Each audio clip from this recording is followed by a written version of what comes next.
ঘটা করে আমি কিছুই করি না, আমার সামনে যেটা থাকে সেটা দিয়েই আমি রেসিপি তৈরি করে ফেলি। তো আমার ঘরে বেসন ছিল, তো আজকে বৃষ্টি হচ্ছিলো, প্রচণ্ড পরিমাণে বৃষ্টি হচ্ছিলো। তো আগে থেকে আমি দেখানো হয়নি, আগে থেকে আমি বেসনের মধ্যে কালো জিরে, খাওয়াই সোডা এসব দিয়ে রেখেছিলাম। তো তারপরে গ্রেট করে দিয়েছিলাম আদা, সেটাও দেখানো হয়নি অবশ্য। তো ঝটঝট করে ভিডিওটা কাট করেছি যাতে শর্টকাটে হয়ে যায়। এর ভেতরে লবণ দিয়ে দিলাম, হলুদও দিয়েছিলাম, হলুদটা হয়তো মানে দেখানো হয়নি।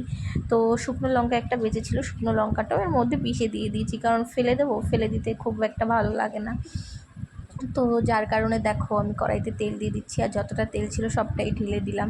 তো আমার কাছে আর তেল ভেজে নেই, সবটাই ঢেলে দিয়েছি।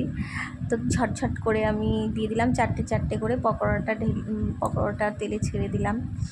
তো ছেড়ে দেওয়ার পরে নর্মাল আঁচ, একদম আঁচটা কমিয়ে দিয়ে ভাজতে হবে, যেহেতু নাহলে বেসনটা ভেতরে কাঁচা থাকবে, হবে না। তো আর একটু হালকা ক্রিস্পিও হবে। তো এর মধ্যে চালের গুঁড়িটা দিলে হয়তো আমার বেশি ভালো লাগতো, তো আমার কাছে ছিল না তাই আমি দিতে পারিনি। তো তোমাদের কাছে থাকলে তোমরা নিশ্চয়ই দিতে পারো, আমার কাছে বেশি ভালো লাগে, টেস্টি লাগে। তো আমি চারটে চারটে করে ভেজে নিয়েছি, এ দেখো চারটে হয়ে গেছে, সেটা তুলে নেব এখনে। পুরো লাল লাল হয়ে গেছে, এখন এটাকে তুলে নেব আমি। তো আমি খুব একটা ঘটা করে কোনো কিছুই তো করি না, আমার সামনে যেটা থাকে সেটাই। তো আপনাদের ভালো লাগলে আপনারাও এভাবে বাড়িতে বানাতেই পারেন, তৈরি করতে পারেন।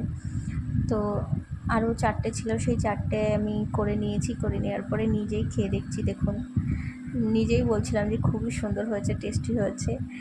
তো নিজের খাবারটা নিজেই আগে খেয়ে নিলাম। তোমরা এইভাবে ঘরে তৈরি করেই দেখতে পারো।